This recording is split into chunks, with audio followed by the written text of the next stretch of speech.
याद है कुछ सालों पहले जब एक रात 8 बजे अचानक से वक्त बदल गए, जज्बात बदल गए।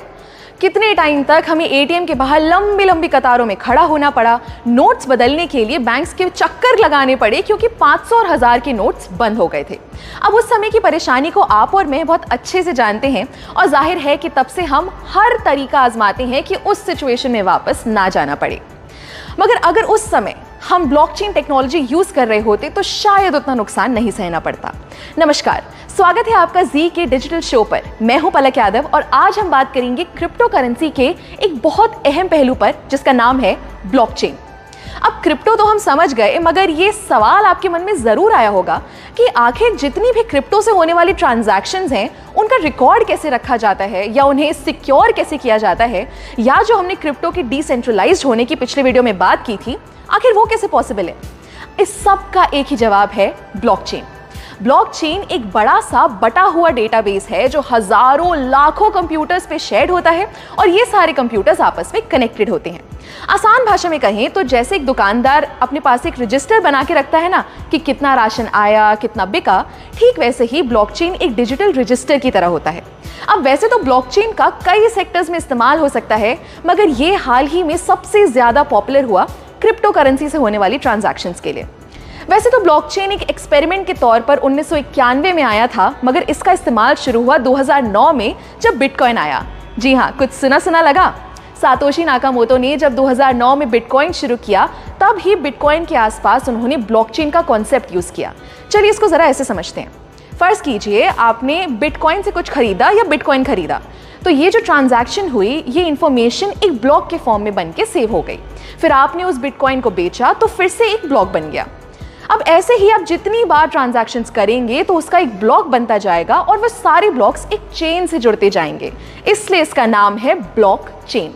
सिंपल। मगर ये हमारे ट्रांजैक्शन यानी लेन देन के डेटा को सेव कैसे रखता है? हर एक ब्लॉक की अपनी एक आइडेंटिटी होती है। जैसे आप और मेरा फिंगरप्रिंट कभी सेम नहीं हो सकता, वैसे ही हर ब्लॉक को एक की मिलती है जो उसकी अपनी होती है और सबसे अलग होती है। क्योंकि ये डिसेंट्रलाइज्ड होता है, तो अगर इस चेन के किसी ब्लॉक में कोई दिक्कत भी आती है तो बाकी ब्लॉक्स पर कोई फर्क नहीं पड़ेगा। ब्लॉकचेन एक ऐसा सिस्टम है जिसे हैक करना, हटाना या चेंज करना लगभग नामुमकिन है।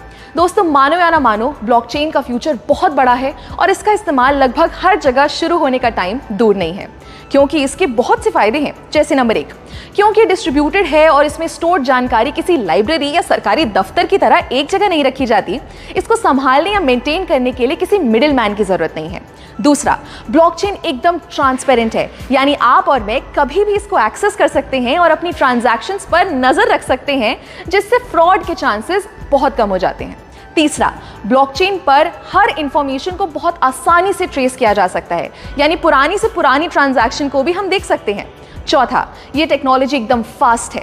हर चीज़ का लिखा हुआ रिकॉर्ड बनाने में बहुत टाइम और मेहनत लगती है, मगर वही जानकारी को अगर ब्लॉकचेन के जरिए सेव करें तो वो बहुत आसानी से और बहुत जल्दी हो जाएगा।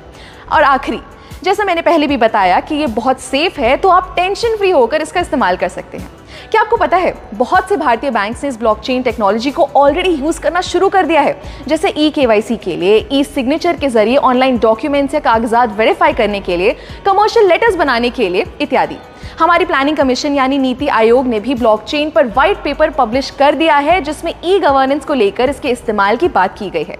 एक मजे की बात बताऊं, 2010 में पहली बार फ्लोरिडा के एक आदमी ने 10,000 बिटकॉइन से 2 पिज्जा खरीदे थे, और आज एक बिटकॉइन की अगर कीमत लगभग 15 लाख रुपए है, तो अनुमान लगाइए 10,000 बिटकॉइंस की कीमत क्या होगी। ऐसे ही आपको क्रिप्टो की दुनिया की मजेदार बातें बताते रहेंगे, सो स्टे ट्यून्ड और देखते रहिए जी डिजिटल।